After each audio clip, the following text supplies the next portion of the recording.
Gut. Okay, jetzt machen wir noch ein bisschen Musik und danach kommt dann gleich, Gut erzogen, der Mann. da kommt dann gleich Jörg, hier, der Jörg Dröge, der Nafcon, der auch im Chat hier ist bei uns, der kommt dann auch gleich hier in den Skype-Chat mit rein und dann werden wir mal sprechen über ja, Scenebolt, das Discmac.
Ja, ist er ja auch. Ja, Leute, das ist jetzt hier ein ganz, ganz schöner Tetris-Remix gewesen.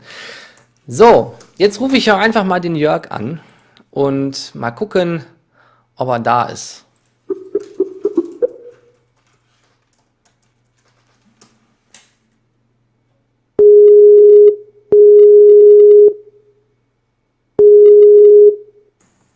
Ja, hallo Marco. Hallo Sabrina. Hi. Ja, Hallo. hallöchen Jörg, wunderschönen guten Abend. Herzlich willkommen bei Classic Video Games Live. Danke für die Einladung vor allem. Ja, ist ja kein Problem. Ich dachte einfach, das müsste man eigentlich mal mit reinnehmen in die Sendung, mal jemanden, einen Macher von so einem Disk-Magazin. Und das bist du ja nun mal. Und Jörg, erzähl mal, was machst du da eigentlich? Ja, also ich organisiere ein Diskettenmagazin, also praktisch wir veröffentlichen ein Magazin, das vollständig auf Diskette läuft für den C64. Und die Besonderheit bei unserem Magazin ist halt, dass wir praktisch auf NTSC und PAL-Rechnern laufen, also Amerika und USA, Kanada und so weiter. Und das mache ich jetzt schon mit einer Gruppe von Leuten aus dem Ausland, vor allem seit ungefähr 11 Jahren, mit 5 Jahren Pause dazwischen, weil wir hatten eine kleine Pause. Okay. Ja, und das ist das, was ich praktisch tue mit meinen Szene-Kumpels aus der C64-Szene zusammen. Ja, Genau. super. Und jetzt habe ich ja gerade mal die letzte Version, also die letzte Ausgabe ist die Nummer 20. Genau. Die habe ich jetzt gerade mal gestartet. Ich glaube, man sieht es schon. Ja, mit einem schönen Intro. Ja, ich sehe es. Das ist neu. Also, ich glaube, in der 19 habe ich jetzt kein Intro gesehen. Doch, wir haben jede Ausgabe War auch ein Intro drin. Und in der 19 war es auch animiert. Aber Ja. das ist eigentlich unser am meisten animiertes Intro, was wir bisher hatten. Ja. Und was machst du so? Also, du organisierst das oder bist du da Genau. jetzt auch musikalisch oder grafisch tätig? Nein, also ich habe jetzt keine dieser Tätigkeiten, dieser Fähigkeiten. Deswegen, ich organisiere das eigentlich primär, ja. Und für die anderen Aufgaben haben wir andere Leute, zum Beispiel TMC, der ja auch im Chat ist, der macht zum Beispiel die Party-Reports. Oder wir haben auch Composer und Coder, ne?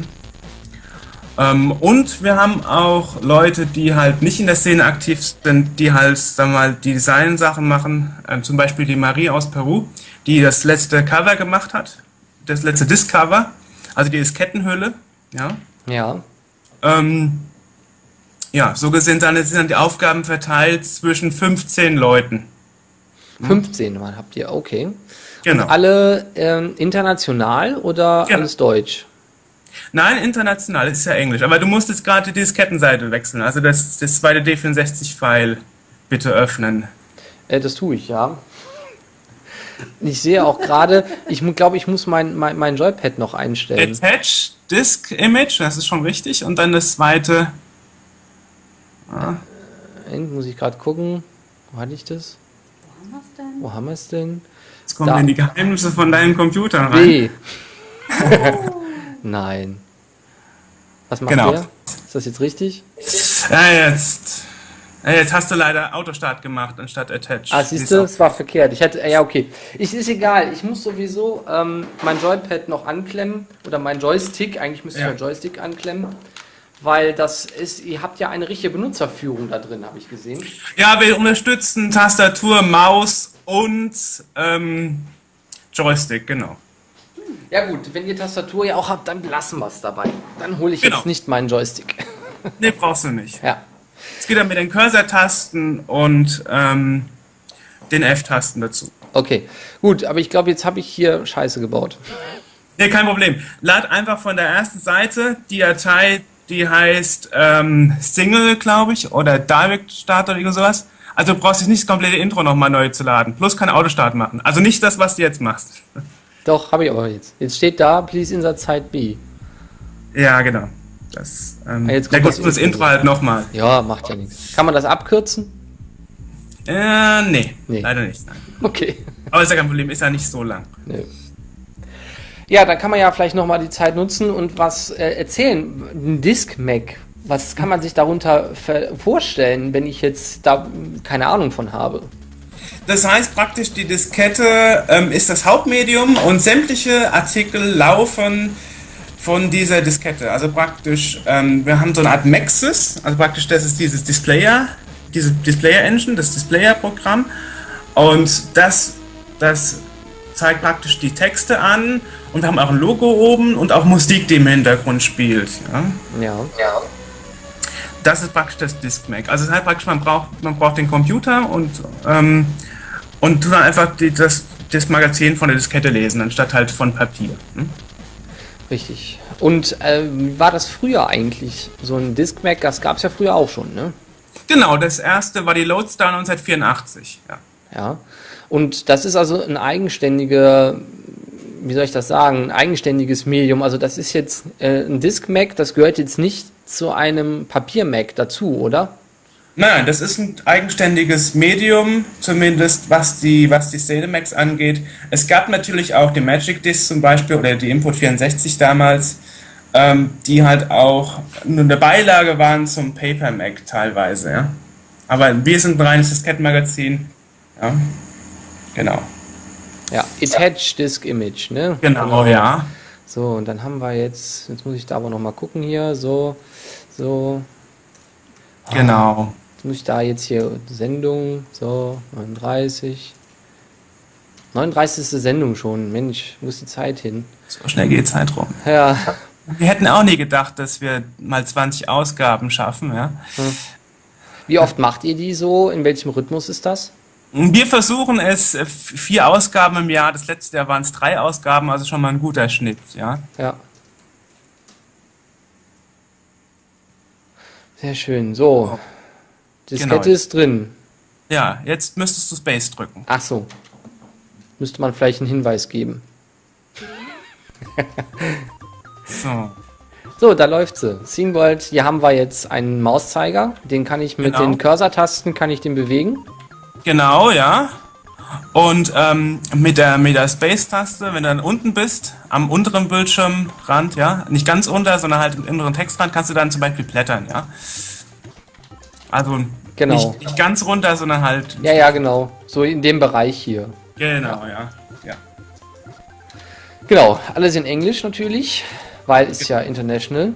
Und ich finde halt super die Idee halt hier, dieses Commodore Go, dass man dort quasi wie eine Art Windows-Startmenü öffnen kann. Ja. Und dann hier kommen dann die ganzen Inhalte zum Vorschein. Genau, das ist praktisch wie so eine Art Windows. Gut, das hat aber auch einen Grund, sondern wir wollten ja damals die ganze C64-Community abdecken und wir wollten halt auch Leute dazu motivieren, sich das Mac anzugucken, die halt GEOS gewohnt sind zum Beispiel, also grafische Benutzeroberflächen, ja. Die jetzt nicht unbedingt einen Joystick anschließen würden und dann mit dem Joystick hoch runtergehen würden.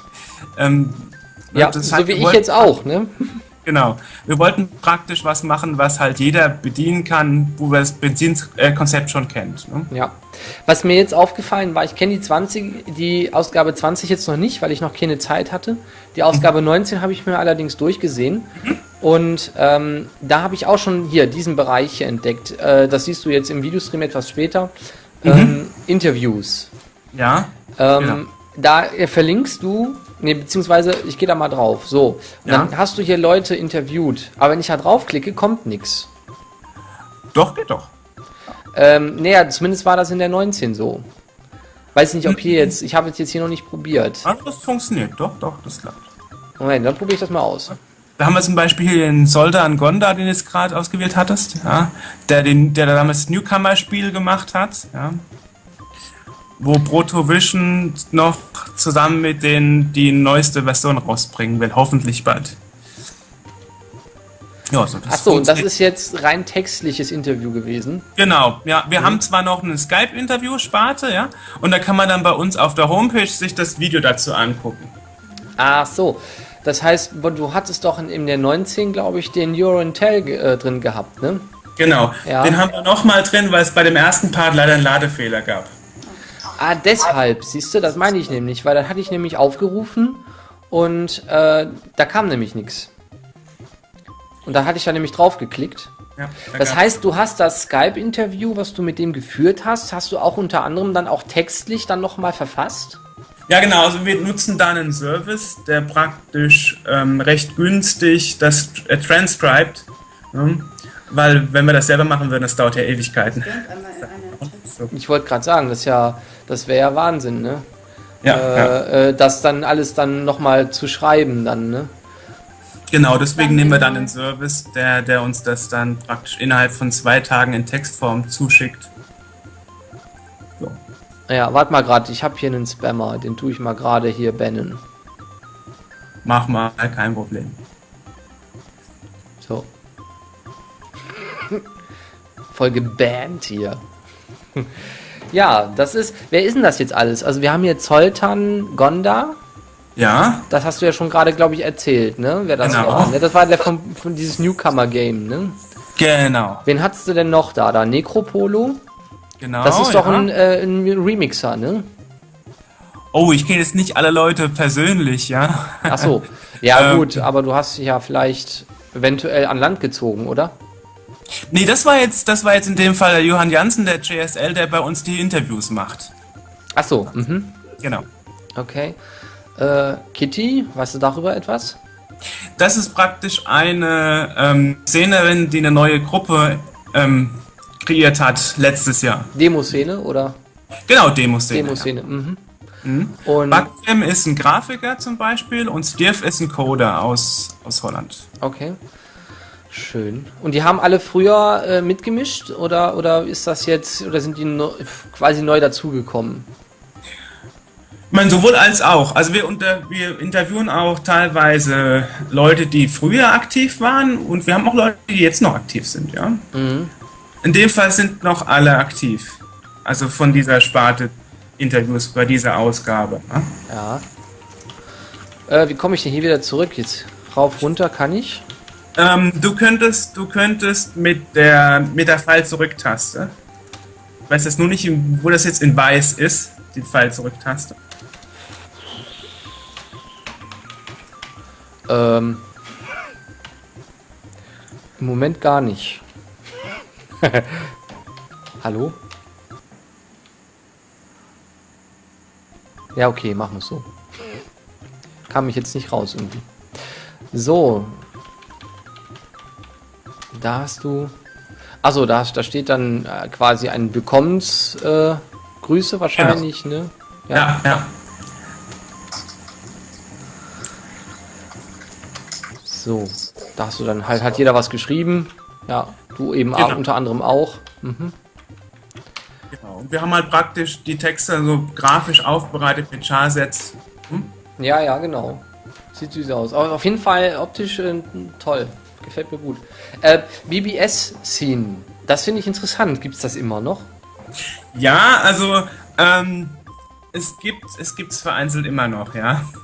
Und wir haben zum Glück mit dem Nick Vivid jemanden gefunden, der praktisch diese Sparte wieder bei uns fortführt.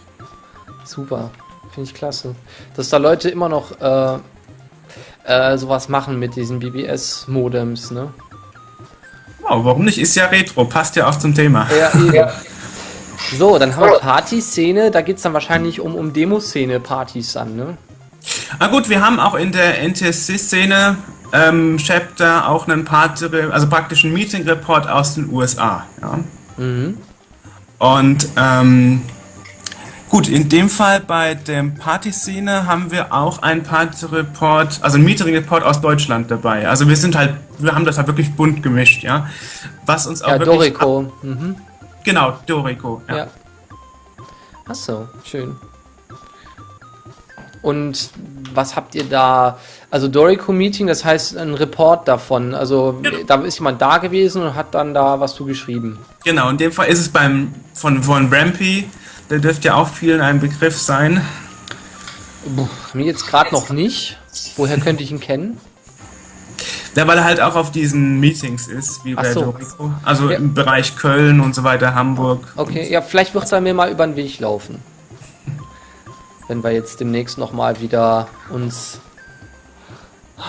mal gucken, wo wir überall sind. Wir sind überall. Ja, ja nicht überall, aber einige Szene-Partys werden wir uns bestimmt auch mal anschauen. Ach, natürlich. Dieses Jahr. Klar. Mal gucken. Auf jeden Fall, eigenen. Ja, genau. Obwohl das noch nicht so ganz feststeht. Also auf jeden Fall ist in Leipzig bin ich eingeladen worden vom René zur lange Nacht der Computerspiele. Mal gucken. Oh, warum nicht? Ja. Schauen wir mal. So, was haben wir denn noch hier Schönes? History? Was ist unter History zu erkennen? Oh ja, History ist ganz schön. Wir haben diesmal tatsächlich den Michael Tomczak, den ehemaligen Ex-Marketing-Manager von Commodore, zu einem Artikel gewinnen können. Der hat damals den VC20 und den C64 auch vermarktet. Ah ja, also so ähnlich wie unser Peter, wie heißt er noch, der für den Amiga zuständig war, ne? Genau, ja. Und er war bei Commodore halt für den VC20 und den C64. Petro Tschetschenko oder so ähnlich, ne? Ja. Ich komme jetzt gerade nicht auf den Namen. Genau. Ah ja, schön. Ja, siehst du mal. Also wenn man ein bisschen Englisch kann, ich bin da leider etwas, ja, also lesen geht unter Umständen. Aber so, ich bin mehr so deutsch. Mehr so. Ja gut, wir wollen halt international sein, deswegen ist es Englisch. Ja, ja, ist klar. Du sprichst auch fließend Englisch dann, ne? Ja, genau. Das geht schon. Muss ich auch auf der Arbeit, also deswegen. Ja, dann hast du ja Übung. Genau. So, was ist unter Charts? Dann bleibt man im Fluss. Ja, unter Charts ist dann praktisch die ganz normale Charts-Ecke, praktisch die Highlights, die Votes. Ne? Wir haben praktisch immer so Vote-Sheets, online und auch in Papier. Ne? So dass man praktisch voten kann, was ist die beste Demo, was ist das beste Spiel, wer ist der beste Grafiker und so weiter. Ne? Ach so, da können die Leute voten für die ganzen Sachen. Genau, für die ganzen Szenen in dem Fall, ja. Ja. Und wir haben hier ist denn hier auch eine Demo drauf, die man sich anschauen kann oder irgendwie? Nein, also da haben wir jetzt keinen Platz für sowas. Das ist bei uns nicht drauf. Also das machen wir wirklich nur drauf, wenn wirklich viel Platz ist. Aber natürlich, sagen wir mal so, ist halt auch ein Vorteil, wenn es nur eine Seite ist. In dem Fall war es halt so viel Text, dass wir die Issue über 2 Diskettenseiten splitten mussten. Das kommt immer darauf an, ob es jetzt alles auf eine Diskettenseite passt oder ob halt manchmal dann doch die zweite Diskettenseite verwendet wird. Mhm. Ja. Schön, schön. Game Scene, was ist denn da drin? Ja, das ist praktisch dann über die Game Competitions, die stattfanden und über neue Spiele und auch neue Spieletests und so weiter. Ja. Ja. Genau, das ist praktisch, was wir da abdecken. Und wir haben in dem Fall auch vom Richard Bayliss den zweiten Part seines Videoprogrammierkurses, also praktisch seines Videospielprogrammierkurses. Achso, da kann man also Videospiele programmieren lernen. Genau, ja. Aha. Und auf was für einem Computer kann man das dann lernen mit dieser Anleitung? Natürlich C64, weil es ist ja ein C64-Magazin, was wir machen. Ja. Aha. Ja, Leute, schaut es euch an. Lest es euch vor allem durch. Überfliegen, wie der Marco gerade hier. Ja, ne, genau. Ja, gut. Hallo, soll ich das jetzt alles vorlesen? Nein.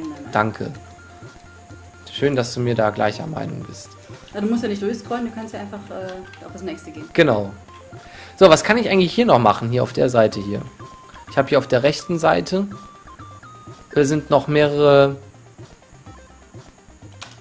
Buttons. Ja Buttons, gut, da haben wir so Sachen drin wie Printfunktion, also Druckfunktion, in dem Fall hier die Credits. Ne?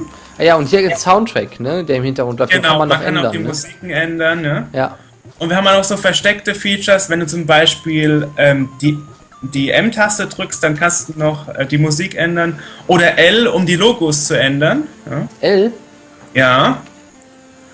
Und wir haben sogar die Funktion, wenn man die C-Taste drückt, kann man sogar das Farbschema ändern. Da kamen wir damals auf die Idee, weil wir haben einige Leser, die sind farbenblind. Und dann haben wir auch gedacht, wir müssen auch was machen für die Leute, die halt, sagen wir mal, Probleme haben mit ganz normalen Schwarz-Grau-Geschichten. Ja, genau. Ey, das finde ich gut. Genau. Ja, das ist top. Barrierefreies Lesen sozusagen. Ja, spitze. Ich hatte mit diesem Grau-Schwarz auch leicht etwas, doch, das finde ich gut hier. Das ist, das ist jetzt so weiß-schwarz. Das finde ich gut, ja. Ja, aber ich finde das mit dem Logo auch klasse. Ja, danke. Das gefällt mir. Mal alle durchgehen. Scene World. Yes. Ja, finde ich ganz toll. Was wollte ich jetzt sagen? Ich wollte was sagen. Ich hatte jetzt was ganz Wichtiges. Vielleicht fällt es wieder ein. Ich hoffe. Ich hoffe. Ja, nee, ist weg. Ich weiß nicht mehr. Ist verschwunden. Gut. Ja, das ist natürlich eine dolle... Ach ja, genau, jetzt weiß ich es wieder. Wie viele Leute lesen das? Also wir haben ungefähr, sagen wir mal, ich würde mal sagen so 1500 Leser. Man kann es natürlich schlecht schätzen, weil wir nicht wirklich alle Links, nicht alle Download-Klicks praktisch rekorden. Ne? Ja. Deswegen kann man das nicht genau sagen, weil wir haben ja auch verschiedene Einzugsquellen. Also wir haben auch Leute, die tun das sich vom FTP runterladen oder von anderen Szene-Seiten und nicht jetzt direkt von unserer Homepage oder von der Commodore Scene Database. Deswegen. Ja, ja, gut. Und ja, ihr seid also auf vielen Webseiten mit Sicherheit auch verlinkt, denke ich auch mal, ne? Ja, also ich war schon manchmal überrascht, wie wir auf einmal auf irgendwelchen Retro-FTP-Servern aufgetaucht sind. Ja. Und in die C64 Discmac-Archive kommen wir schon automatisch rein, weil wir ja schon länger bekannt sind. Ja, das ist super. Ja. Und man kriegt es auch von unserer Homepage, das wäre dann sceneworld.org. Genau, da gebe ich jetzt auch mal im Chat ein, sceneworld.org. Warum? So, Hättest es ja hinmachen können. das ging schlecht. So, da habe ich mal reingemacht. Wie no spam, please. Du hast die Geschichte im Chat nicht mitbekommen, Marco. Du kannst nicht mitreden. Nee, ich bin ja auch beschäftigt. Ja, ist ja okay. Ja. Ich mach das schon. Ich habe hier voll die Leute abgelenkt, ne? Ja, die sollten sich eigentlich auf das Interview konzentrieren hier. Ich glaube das ja nicht. Ich kann da nichts für. Ich habe sie wieder zurückgelockt. Die waren kurz woanders. Wie, die waren kurz woanders. Ja.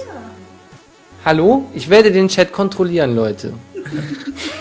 Ja, man kann es ja später nochmal angucken, wenn es dann als Archivdatei auf YouTube landet, ist ja kein Problem. Ja, eben. So, okay, Jörg, ja, ich glaube, ich habe das Wichtigste gefragt und ich glaube, alle wissen jetzt Bescheid. Ich weiß nicht, kamen irgendwelche Fragen aus dem Chat vielleicht an den Jörg? Nö. Also, wenn da irgendwer noch eine Frage an den Jörg hat, der kann sie gerne stellen. Ich bin gerne bereit, diese Frage an den Jörg vielleicht weiterzuleiten. Jörg, habt ihr vielleicht eventuell noch Bedarf an wie soll ich das sagen, an Leuten, die halt an der Scene World mitwirken, oder kommt ihr zurecht? Nein, also wir sind immer interessiert an Leuten, die mitwirken wollen. Das ist kein Problem. Man kann uns ja auch als Leser Texte zuschicken, ja? Also ist gar kein Problem. Wir haben da die nötigen Konverter und man kann es als Word-Datei schicken, als Text, ganz egal. Wir haben unsere Konverterprogramme und dann tun wir das einfach in einem C64-gerechten Voodoo-Nota-Format umkonvertieren. Aha, okay. Und, kommt was? Die machen mich wahnsinnig. Die verarschen einen. Oh, Leute, ernsthaft bitte. Ich bann hier gleich alle, die nicht lieb sind. Da ist der Chat leer, toll. Das kannst du auch nicht bringen, also ehrlich. Ja, was hatte ich jetzt noch? Ich hatte jetzt gerade noch was Kurzes. Was guckst du? Ja, ich wollte noch was fragen, jetzt aufgrund der Sache, was ich ihn gerade gefragt habe.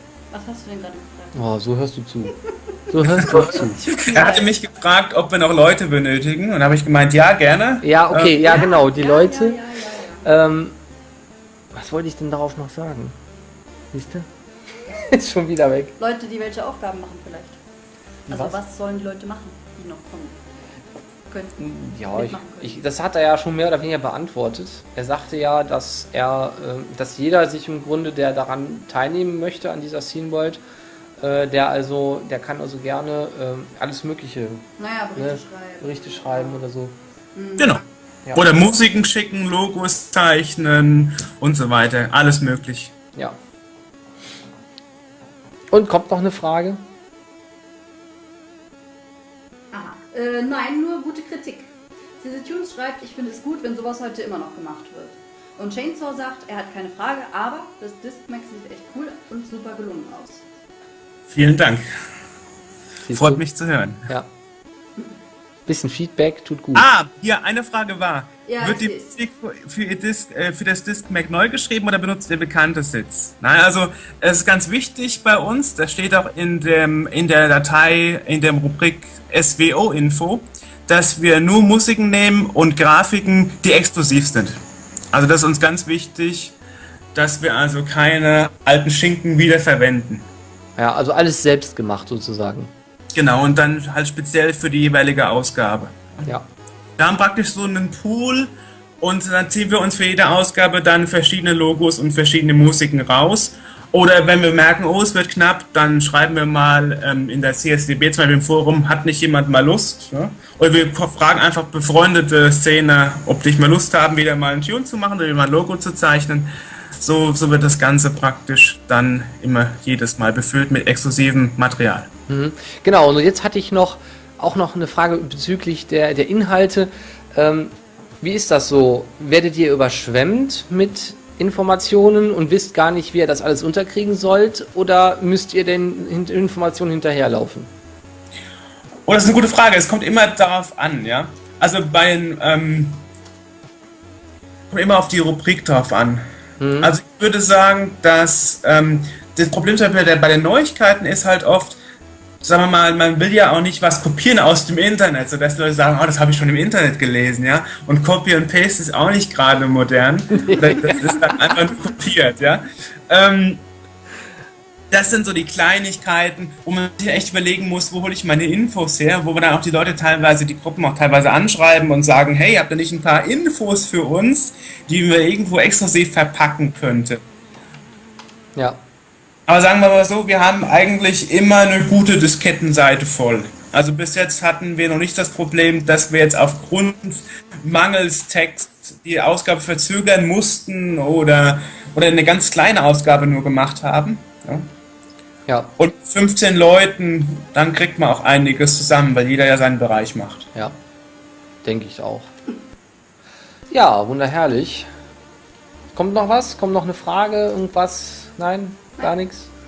Ja, Jörg, dann bist du erfolgreich des Dienstes befreit. Ja, wunderbar. Dann danke ich nochmal für die Einladung. Ja, ich danke auch für das nette Gespräch. Du Gerne, sprichst sehr klar und deutlich und sauber und spuckst nicht. Das ist super. Herrlich. Gut, dann... Aber der CZ hat geschrieben, vielleicht kann man mal einen Remix machen und das Discmac wird eventuell dadurch wieder etwas bekannter. Ein Remix von was machen? Ich denke für euch, meinte er. Das müsste man mit Caesar Tunes im Chat vielleicht mal genauer besprechen. Ich weiß nicht, wie er das jetzt meint, weil ich weiß nicht, ob Caesar Tunes C64 Musik machen kann. Ich weiß, dass er Remixe macht und auch sehr gut, aber ich weiß nicht, ob er auf dem C64 was machen kann. Ja, also die müssen dann schon auf dem C64 laufen, die Musiken. Genau. Ja, das denke ich. Er meinte von der Musik des Discmax Remixe machen. Ach, von der Musik des Discmax. Ja. Ja, das ist ja dann die Leute, die Musik für das Mac gemacht haben. Da müsste man sich mit den Leuten da mal kurz fassen. Um halt Ne? das Ja, uns die bekannt sind natürlich uns bekannt. Wir können natürlich auch gerne Anfragen weiterleiten, wenn da Fragen sind oder Wünsche sind, nach dem Motto, hey, kann ich mal diese und jene Musik remixen? Ist kein Problem, wir können das gerne weiterleiten. Kein Genau. Problem. Der CZ, der macht das. Der kann das. Okay, Jörg, ich danke dir für das nette Gespräch und dann wünsche ich dir jetzt noch viel Spaß mit dem Rest der Sendung. Wunderbar. Und da kommt jetzt noch einiges und ansonsten würde ich sagen, man sieht sich hoffentlich nochmal im V. Ich bin auf jeden Fall meistens da, ja. Ja. Ja, Ich hoffe, ich schaffe das beim nächsten Mal. Ja, es wäre ja schön, wenn die jeden Samstag auf hätten. Ja gut, aber- es ist gerade eine Umfrage, ob man nicht jeden zweiten Samstag aufmachen soll. das Ja? wäre noch Ja, das wäre ja schon mal was, Da weil... wären schon die Chancen für dich größer, für die Sabrina, da öfters vorbeizukommen. Ja, das ist wohl richtig, ja. Ich kann einen Rainer bitten, dass er bei euch beiden einen Strich auf die Votingliste setzen soll. Ja, Ja, das bitte, mal. bitte. Du kannst von mir 3 machen. Ja, das macht er bestimmt. Der hat uns, glaube ich, gut in Erinnerung. Caesar Tune schreibt, auf dem C64 würde das sicherlich auch klappen. Mache ich nur viel zu selten. Oh, so kein Problem. Wir nehmen auch Tunes an von Leuten, die schon lange nicht mehr composed haben. Ne?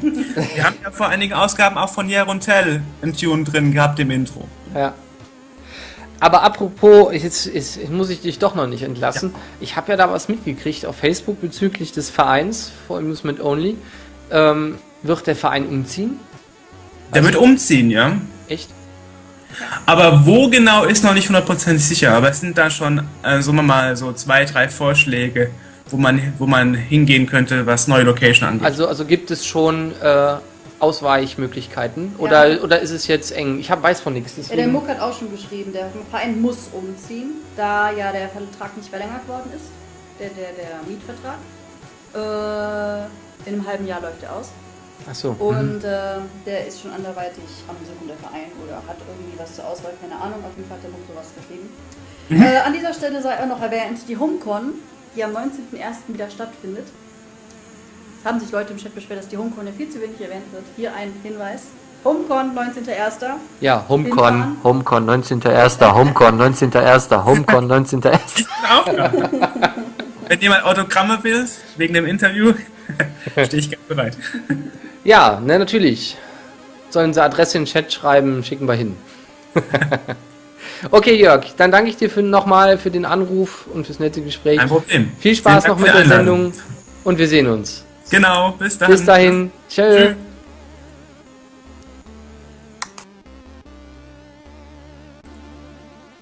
Jo, das ist es, Leute. Mach mal wieder hier. Da sind wir wieder in groß. So, Leute, machen wir wieder ein bisschen Musik. Halbe Stunde war das jetzt. Das reicht, glaube ich. Ist mal wieder für die Ohren mal wieder genügend gewesen. Genügend Material und für den Kopf